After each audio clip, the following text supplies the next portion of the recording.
Kelompok Pengelola Hasil Alam Borneo atau Kompar mendukung peningkatan pendapatan petani dan perekonomian Kalbar. Langkah yang dilakukan Kompar adalah membentuk koperasi hasil alam Kratom. Selain untuk menyatukan para petani Kratom, koperasi ini juga bertindak sebagai mediator dengan pembeli Kratom dari luar negeri. Ketua Kompar Agus Widianto menyatakan Kompar akan berperan memberi pelatihan dan standarisasi yang sesuai dengan kebutuhan para pembeli dari luar negeri. Sedangkan untuk menjalankan bisnis menjadi ranah koperasi yang dibentuk oleh petani. Ia juga berharap pemerintah memberikan dukungan serta kepastian terkait status Kratom, apakah sebagai tanaman konsumsi, obat, atau suplemen. Menurut Agus, ketika negara lain seperti Thailand dan Malaysia sedang merubah status Kratom sebagai tanaman bukan tergolong narkotika, Indonesia malah akan mengkategorikan Kratom sebagai narkotika. Nah, harapan kami ke depan untuk pemerintah adalah bentuk dukungan pemerintah, terutama untuk khususnya memperjelas Kratom. Artinya Kratom ini tidak dilarang, tetapi kami berharap Kratom ini jelas komoditasnya. Apakah sebagai makanan, contohnya misalnya masukkan ke dalam green tea, atau sebagai obat tradisional, atau sebagai suplemen, atau obat ataupun bahan baku obat. Nah, dengan kejelasan produk ini masuk ke komoditas apa, kami berharap kami bisa melakukan sedikit lagi inovasi untuk membuat nilai tambah Kratom sedikit bertambah, mungkin dengan melakukan sedikit pengolahan raw material, misalnya produk-produk setengah jadi. Dengan kita melakukan proses pengolahan setengah jadi, saya yakin Kratom ini bisa meningkatkan ekonomi masyarakat yang lebih baik lagi. Sementara itu, Ketua Koperasi Hasil Alam Hari Triyoga menyatakan, di tengah pandemi ini, budidaya Kratom menjadi salah satu pendongkrak pertanian di Kalbar, di saat karet dan komoditas lain mengalami penurunan. Kehadiran koperasi ini menurutnya dapat menjembatani kelompok petani, pengepul dengan pembeli dari luar negeri. Hadirnya koperasi ini juga diharapkan mampu membuka lapangan kerja dan menyerap banyak pekerja, di saat susahnya mencari pekerjaan seperti sekarang. Peran koperasi di sini, kita melibatkan petani. Petani itu memetik daun sampai menjadi proses remahan itu banyak menyerap tenaga kerja. Kemudian dari segi ekspedisi, diangkutnya remahan dari perhuluan sungai sampai ke kota kecamatan, kemudian disampaikan ke kota tujuan misalnya Pontianak, itu sudah banyak menyerap tenaga kerja. Kemudian di Pontianak sini kita menggunakan mesin giling, packing dan segala macam sampai ke shipping. Nah, ini sangat banyak menyerap tenaga kerja, sehingga dalam masa pandemi ini mungkin salah satu solusinya yang kami sediakan adalah yang seperti ini. Saat ini sudah ada permintaan kurang lebih 400 ton bubuk Kratom yang akan dikirim dalam 2 sesi. Diharapkan ini sebagai langkah awal mendukung pergerakan ekonomi dan petani Kratom di Kalimantan Barat. Samsul Hadi, Kompas TV Pontianak, Kalimantan Barat. Menteri Koperasi dan UKM Teten Mas Duki menegaskan bahwa pihaknya akan terus membangun dan memperkuat bisnis model di sektor pertanian agar bisa masuk skala ekonomi. Menurut Teten, dengan berkoperasi, para petani tidak lagi memikirkan produknya mau dijual kemana. Teten pun mengapresiasi atas apa yang sudah dilakukan Ketua Koperasi Petani Max Yasa Ngahadi dalam membangun bisnis model di sektor pertanian dengan menempatkan koperasi sebagai off-taker. Teten menekankan, pihaknya telah menugaskan LPDB KUMKM untuk memperkuat kelembagaan dan permodalan koperasi di Indonesia. Dengan bisnis model ini, si Pak Hadi tadi sudah menyampaikan, beliau mengarahkan kepada petaninya menanam apa, kan karena disesuaikan dengan permintaan. Ya, permintaan pasar. Hari ini buncis, besok apa kan? Nah, itu perencanaannya itu di situ. Nah, itulah yang sebenarnya model bisnis di pertanian itu yang harus dilakukan. Nah, cukup kita hanya memberikan subsidi pupuk, subsidi bibitnya cukup. Ini kita bangunkan bisnis model. Nah, karena ini saya dengan LPDB berkomitmen ini untuk membantu Ibu Bupati untuk mengembangkan model bisnis di pertanian ini dengan Pak Hadi. Dan ini udah ada lokal hero-nya, ya. Tapi nanti harus disiplin, Bu. Misalnya kalau sekarang nanti koperasi yang mengurus penjualan ke pasarnya, Nah, jangan pindah-pindah. Karena di petani itu saya bikin ada harga beda dikit, pindah gitu. Padahal nah ini kita nanti kacau lagi sistemnya. Harus berpikir dalam jangka panjang tuh, bahwa ini supaya sustain kelanjutannya. Bagi Teten, koperasi memang harus memiliki kemampuan finansial untuk membeli seluruh hasil pertanian dari petani. Di waktu yang sama, Direktur Utama LPDB KUMKM Supomo mengatakan, pihaknya akan lebih memprioritaskan penyaluran dana bergulir untuk memperkuat permodalan koperasi di sektor produksi, terutama sektor pertanian. Supomo mencontohkan, dengan pinjaman dana bergulir, LPDB KUMKM melalui Koperasi Makmur Mandiri, Ngahadi memanfaatkannya untuk penambahan modal kerja komoditas sayur mayur, modal kerja teknologi pengemasan atau packaging berorientasi ekspor. Bahkan lanjut Supomo, sejalan dengan Kemenkop UKM, end user binaan koperasi juga diharapkan melakukan korporatisasi petani agar bisa memasarkan produk lebih luas dan volume besar. Ketua Koperasi Petani Maksiasa Ngahadi Hadi Prawoto juga menambahkan, Tani Bangga Store didirikan bertujuan untuk mencetak petani-petani lebih modern dalam pola pikir dan proses produksi, serta berorientasi ekspor. Sebagai off-taker, Ngahadi juga melakukan aneka pendampingan dan pembinaan para petani, dari mulai menyediakan bibit yang unggul, pupuk, cara menanam, dan memetik yang baik hingga pemasaran. Tim Eljon Media melaporkan.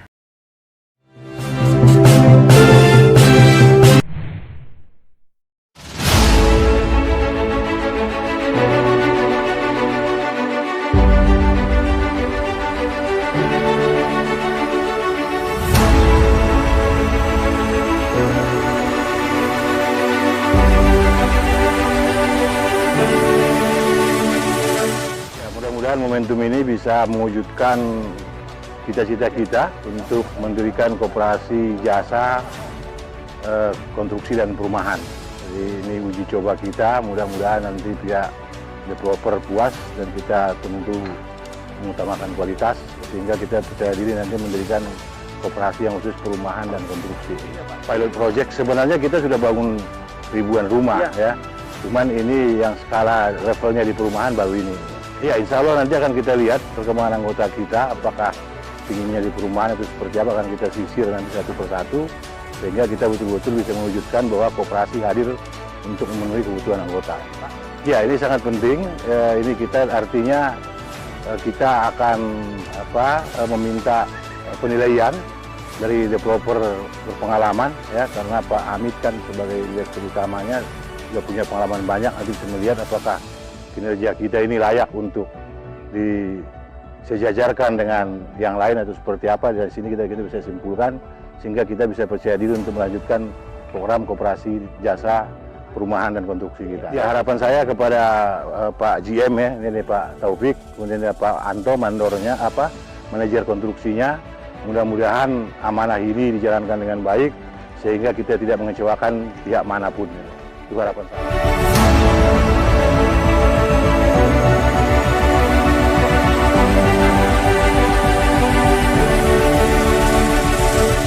Harapan saya bagi Sapana Residen terhadap Kopmen BMI sangat, kalau saya lihat di sekarang ini dari pembangunannya cukup profesional. Kami pun sangat besar lah harapan kami ke Kopmen ini, karena perumahan yang subsidi ini bisa membangun rumah yang layak huni. Saya sangat berharap ke depan ini bisa kerjasama lagi dengan Kopmen BMI, karena saya lihat pembangunannya itu sangat profesional. Kegiatan hari ini ya mencukup kita membuat tenaga terserap cukup lumayan di wilayah sekitar sini, karena pada saat yang sekarang ini kondisi yang sangat sulit, dengan adanya kerjasama dengan Koperasi BMI itu bisa menciptakan lapangan kerja baru. Karena secara performa saya lihat lebih meyakinkan, lebih profesional untuk membangun dan bisa mudah-mudahan bisa membangun untuk layak yang huni.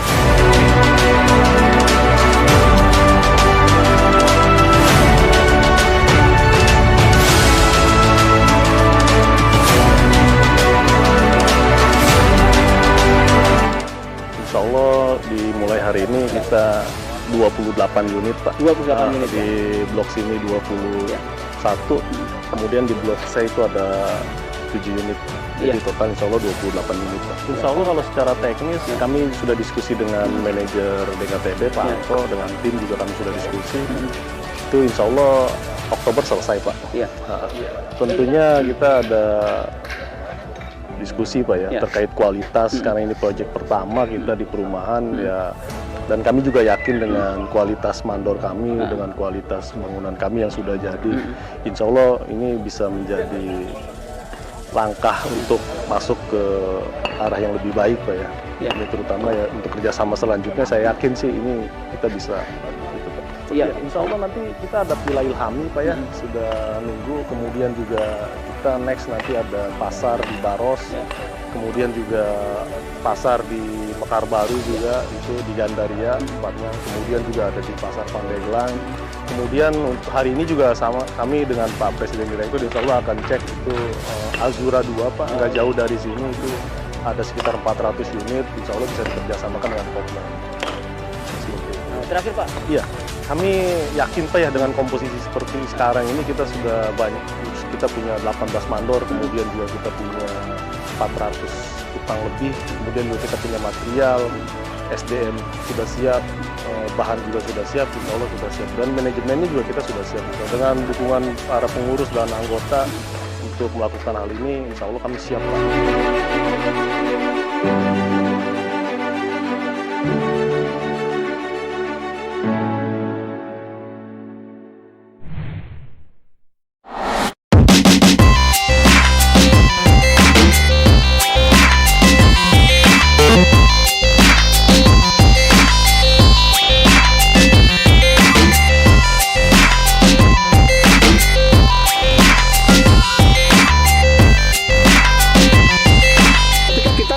Mendirikan Kopkun, ini di Indonesia stigma koperasi itu pasti simpan pinjam.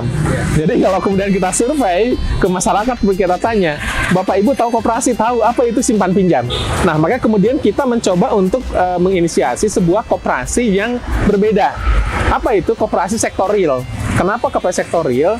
Karena hasil teman-teman berdasarkan pengetahuan yang kita tahu di luar negeri, koperasi sektor ini berkembang besar sebenarnya. Tapi di Indonesia justru malah tidak berkembang. Padahal banyak perusahaan-perusahaan sektor real di Indonesia yang bukan koperasi itu tumbuh besar. Nah, salah satu inisiasi yang kita lakukan adalah kita coba untuk mengembangkan swalayan, retail. Kenapa swalayan? Karena kita berada di kampus. Kampus ini kebutuhan mahasiswa luar biasa untuk kebutuhan dari urusan rambut sampai kaki. Nah, makanya kita kemudian menginisiasi mendirikan koperasi Kopkun dengan usahanya adalah swalayan atau retail. Awal pendirian kita nggak banyak, karena awal pendirian kita menginisiasi hanya kurang lebih sekitar 25 orang. Dengan pendirian itu 25 orang. Nah, kemudian kita melakukan pendekatan kepada dosen karyawan, alhamdulillah muncul tanggapan dan respon positif. Maka kemudian anggota tumbuh terus, cuma terjadi juga sempat kita ada penurunan besar di tahun 2010. Karena waktu itu keanggotaan kita lebih banyak mahasiswa, ternyata mahasiswa itu begitu mereka sudah lulus, nggak balik lagi ke kampus, gitu kan. Jadi kita lakukan rasionalisasi di tahun 2010, keanggotaan kita, kemudian kita rasionalisasi hanya mereka yang melakukan aktivitas transaksi. Saat ini anggota Kopkun kurang lebih di angka sekitar 1.500 orang. Awal pendirian Kopkun itu kita inisiasi memang termasuk menjadikan mahasiswa sebagai anggota, sehingga mau nggak mau badan hukum kita tahun 2012 itu kita rubah menjadi badan hukum nasional. Nah, sekarang anggota Kopkun sudah tersebar, bukan hanya ada di Purwokerto, bahkan ada anggota yang dari Jakarta, ada yang anggota dari Bali, termasuk yang paling jauh juga ada anggota dari Papua. Walaupun mayoritas masih keanggotaan Kopkun adalah mereka yang berdomisili di Kabupaten Banyumas atau di Kota Purwokerto. Per tahun ini aset Kopkun sudah mendekati angka 30 miliar lebih. Ini perjalanan panjang kita dari tahun 2008 sampai dengan tahun 2021. Pertumbuhan kita termasuk pelan kalau dibandingkan mungkin dengan proporsi lain. Kita memasuki usia ke-13 tahun ini, kita aset di angka 30 miliar. Kontribusi terbesar kita tuh di sektor retail. Jadi memang dari awal Kopkun kita ingin membangun basis koperasi sektorial. Ini kan berbeda dengan koperasi yang lain. Itu juga mungkin yang mengakibatkan Kopkun dalam pertumbuhannya tidak secepat misalnya KSP. KSP ada yang begitu tumbuh mereka udah langsung ratusan miliar, gitu kan. Tapi kalau Kopkun karena kita membangun sektoril, gitu kan, pertumbuhan kita seiring dengan pertumbuhan pengembangan toko. Jadi awal kami mengembangkan toko, kami cuma punya 1 toko dengan sewa, itu tahun 2008.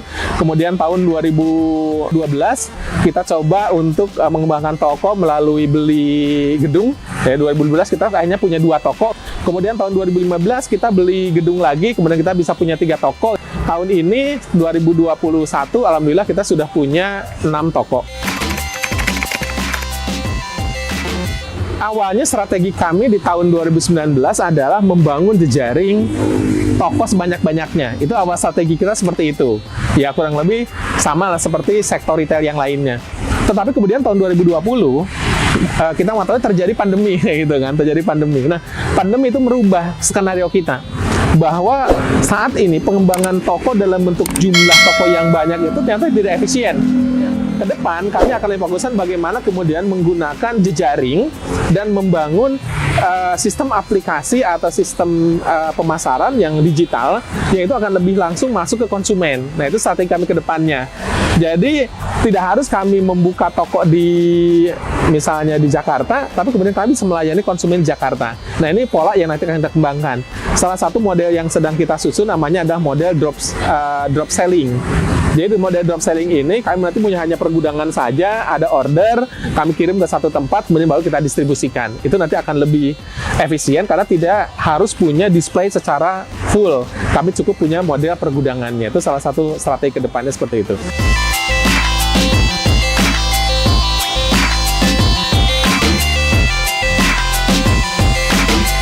Jadi Inner Circle Initiative adalah salah satu anak usaha dari Kopkun Group di mana kita bergerak di inkubator dan ekosistem builder untuk startup co-op. Kita berdiri sejak tahun 2019 awal di mana kita menginkubasi beberapa startup co-op digital dan sampai saat ini kita tidak hanya startup co-op saja tapi ada UKM dan juga koperasi. Untuk total dari tenan-tenan kita sendiri yang kita bina ada kurang lebih 49 sampai tahun ini, sampai tahun 2021, dan kita melakukan proses monitoring sejauh ini. Ada beberapa pihak yang kita gandeng seperti salah satunya dari LPDB, BLU dari Kementerian Koperasi, kemudian ada angel investor di mana PT SKK itu adalah asosiasi dari koperasi-koperasi di Indonesia. Kita mengajak supaya anak-anak muda tahu dan langsung menyelami proses bagaimana berkoperasi ala anak muda, supaya lebih banyak anak-anak muda lain di luar sana yang tahu bagaimana koperasi-koperasi itu dikelola. Pihak Koperasi Sekolah di Surabaya melakukan pengembalian biaya seragam yang terlanjur dibeli orang tua siswa yang berasal dari kalangan masyarakat berpenghasilan rendah atau MBR. Pengembalian uang pembelian seragam sekolah dari masyarakat berpenghasilan rendah atas dasar perintah dari Wali Kota Surabaya yang melarang pihak sekolah menjual seragam sekolah. Proses pengembalian biaya seragam oleh pihak koperasi sekolah itu sudah dilakukan sejak Rabu kemarin di seluruh SMP Negeri se-Surabaya. Dengan membawa barang yang telah dibeli untuk dikembalikan ke koperasi, para orang tua siswa atau wali murid kembali menerima uang dengan jumlah sesuai kwitansi pembelian seragam. Pengembalian biaya pembelian seragam sekolah ini sesuai dengan perintah Wali Kota Surabaya Eri Cahyadi saat meninjau hari pertama PTM. Hingga saat ini total siswa dari kalangan MBR jumlahnya mencapai 112.000 siswa, terdiri dari 74.000 siswa jenjang SD dan 38.000 siswa jenjang SMP yang tersebar di sekolah negeri dan swasta di Kota Surabaya.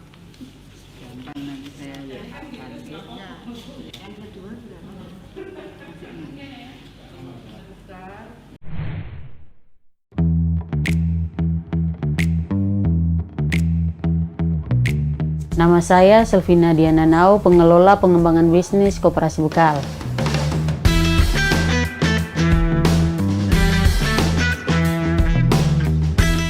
Penjualan hasil pertanian dan perikanan masyarakat seringkali terkendala akses ke pasar.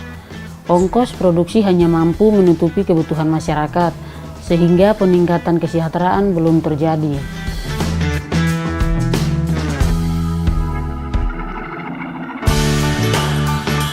Kami mendirikan Koperasi Bentang Karya Lestari atau Koperasi Bekal sejak September 2019. dengan niat menjadi perpanjangan tangan masyarakat dalam menjual produk mereka.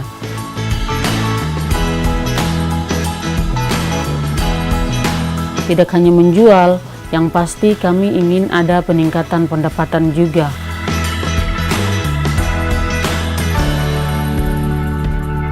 Di tahun lalu kami bertemu dengan koperasi bekal dan mencoba memasarkan hasil kacang kami. Ternyata responnya sangat baik. Karena itu kami selanjutnya memasarkan ke koperasi bekal. Kami tidak lagi kesulitan untuk memasarkan kacang kebar. Awalnya kami menjual kacang tanah dari kebar yang dikelola oleh masyarakat secara organik. Kami jual dalam bentuk kacang kulit, lalu berkembang menjadi beberapa produk seperti kacang oven rasa bawang dan kue sagu isi kacang. Hingga sekarang ada beberapa produk lainnya yang kami jual dari 6 tempat berbeda di tanah Papua. Selain kacang tanah, ada juga tepung sagu, kopi, kentang, sayur mayur, ikan asin, dan hasil bumi apapun yang dibawa oleh masyarakat. Setiap kali masyarakat datang membawa hasil bumi, kami proses hingga tahap pengemasan produk. Kemudian, anggota koperasi bergegas mencarikan pembeli yang siap menikmati produk organik ini.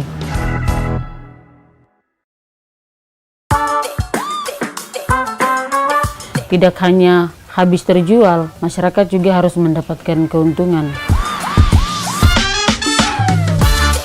Koperasi bekal bergerak seperti angka 8 yang terus berputar, tidak pernah berakhir.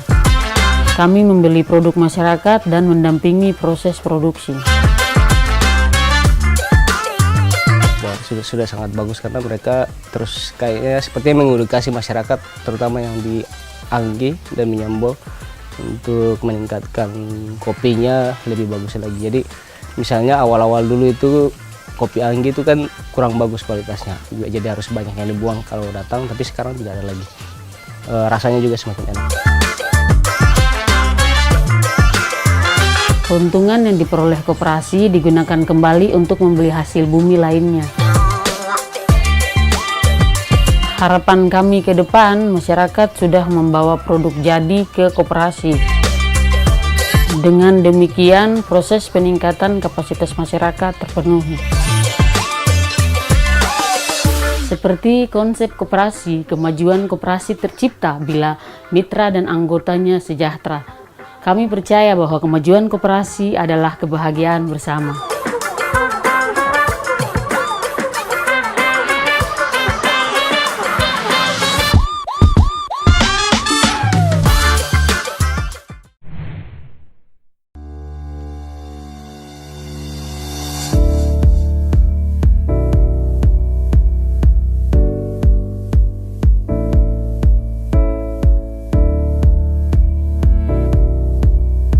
Salah satu mitra sukses LPDB KUMKM ialah Koperasi Produsen Tabur Benih Melati atau TBM.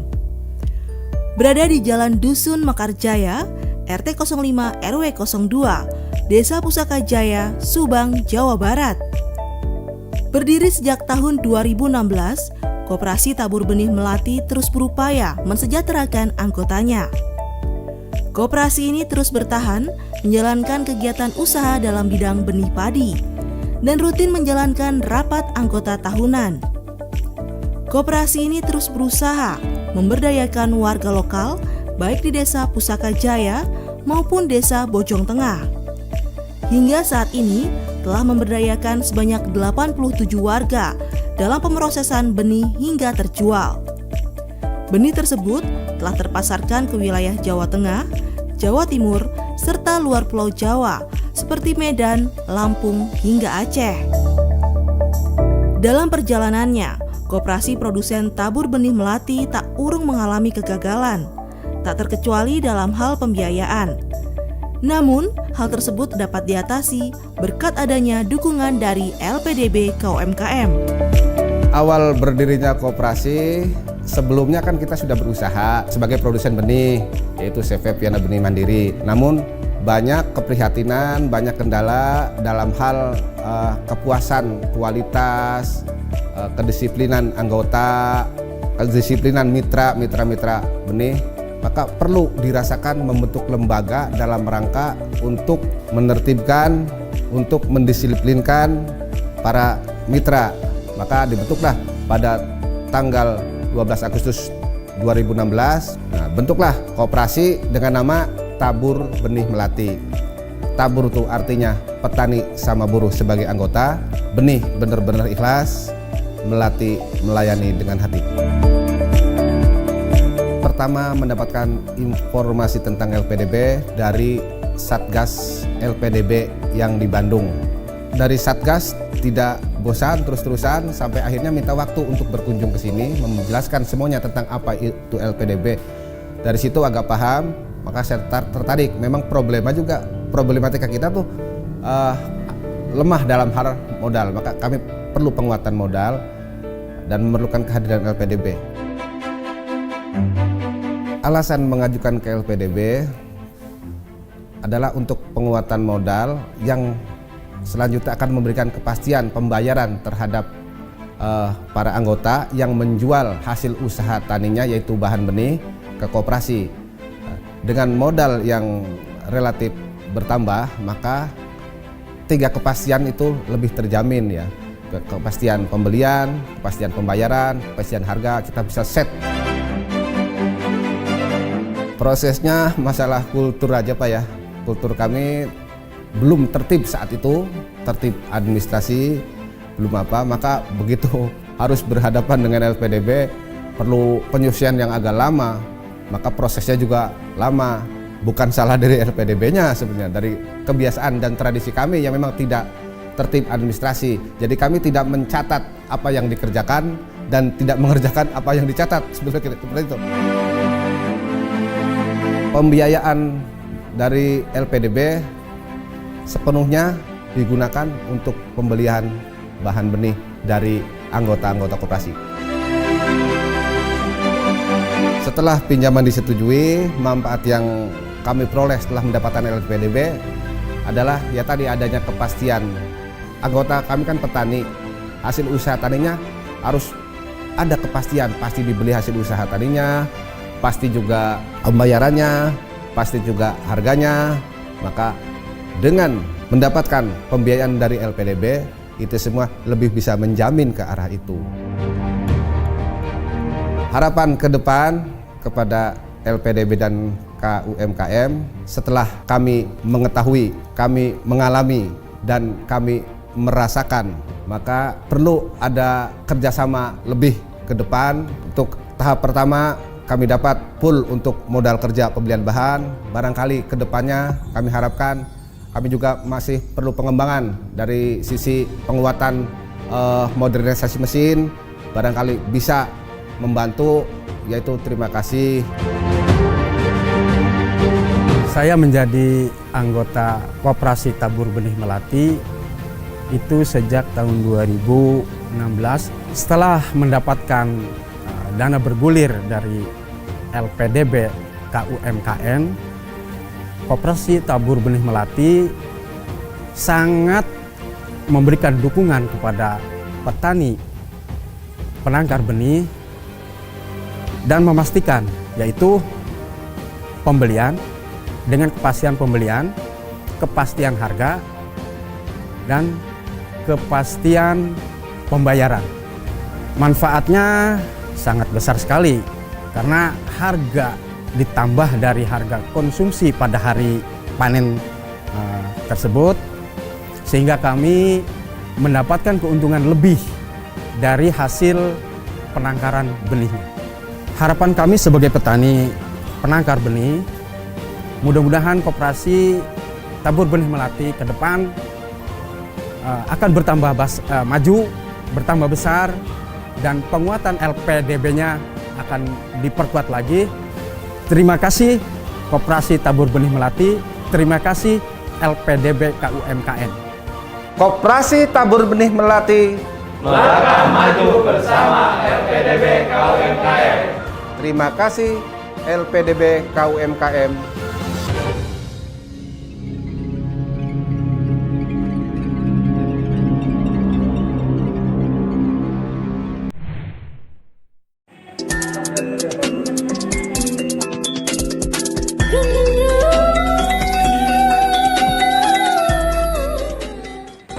Bismillahirrahmanirrahim. Assalamualaikum warahmatullahi wabarakatuh.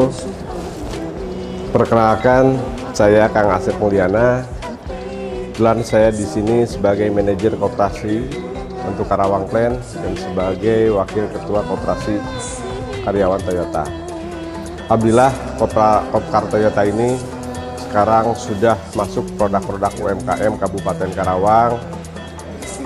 Total produk yang kita jual sini kurang lebih ada 92 item produk yang kita sebar di 3 plan 1, plan 2, plan 3. Adapun produk yang kami jual dari produk UMKM itu pertama adalah makanan ringan seperti yang lihat ya, beberapa produk UMKM Karawang.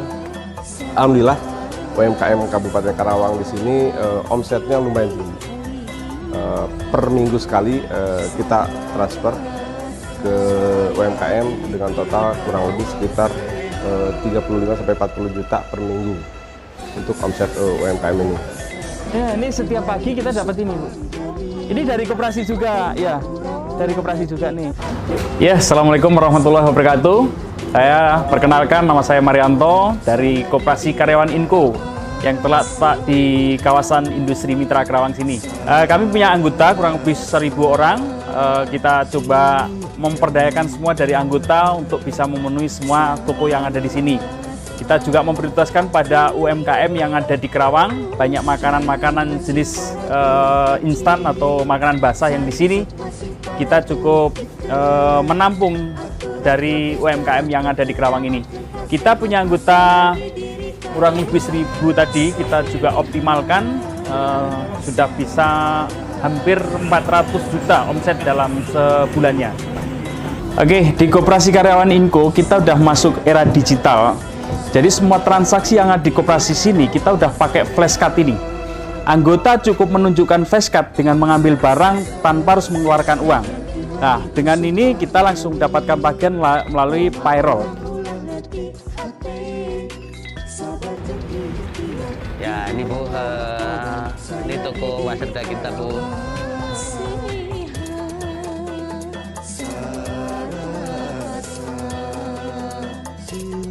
Ya, jadi ini adalah toko koperasi GS. Koperasi GS sama dengan koperasi pada umumnya karyawan, ada simpan pinjam, ada toko. Toko ini omsetnya antara 550 sampai 600 kemudian yang membedakan kalau sistem transaksinya mungkin sama ya, ada kredit, ada cash, banyakkan kredit. Kemudian kita punya 4 unit usaha yang ada di koperasi. Satu simpan pinjam, kemudian di toko, kemudian kita punya unit usaha toko yang di luar kantor. Kita punya Tommy Komat yang di Centraland. Kemudian kita punya Jenso Barbershop di Klari, kemudian kita punya apartemen Mahogani, kemudian juga kita punya lahan yang nanti sekarang ini lagi kita progres, letaknya di Surotokunto. Kemudian yang membedakan lagi di layanan kita PPOB, kita bekerja sama dengan Samsat Kabupaten Karawang dan Dinas Koperasi untuk pembayaran jasa pembayaran STNK pajak kendaraan bermotor.